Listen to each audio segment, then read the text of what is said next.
kesi njugoberede nnyo n'okutuuka omugenzi Keith Muhakanizi wagiyingiramu n'agaana n'engeri gye yajja ewa Keith Muhakanizi permanent secretary agaane. Some of these civil servants bali bagaanye okuwaayo amabaati. Yes, they had refused. Actually, by the way, some of the civil servants bali bagaanye bewandiise whistleblowers bali mu kkomera. But bano, they used force. Up to the level of Arpo, the vice president, they used force. So your government, they knew, but anyway, the most high. No appeal. You will see. You will see. The most Katonda is the most high judge. Omulamuzi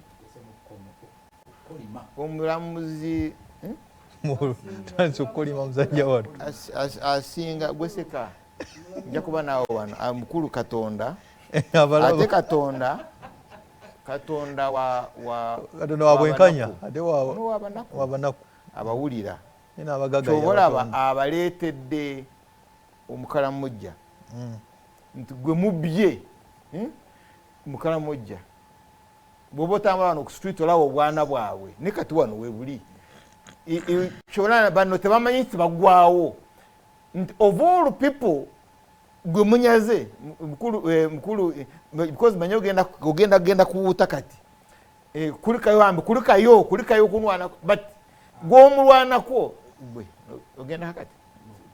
Are you going home straight?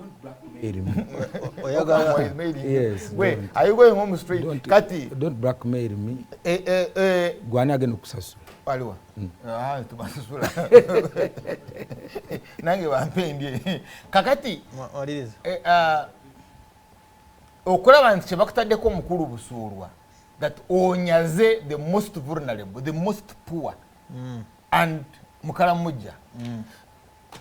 Kyokka kyandibadde kikukuba naye olwokwanti kati mwe sisitemu yamwe yensi tekola emibiri yamwe ijja kubeegaana omaliriza nnyo ng'okolima naye kati naffe otutwaliddemu towawadde obudde watutala kumpa obwange emibiri gyammwe gijja kubeegaana na bino ebyensi emibiri gyammwe gijja kubigaana nga bwe mubiri awe mubisesema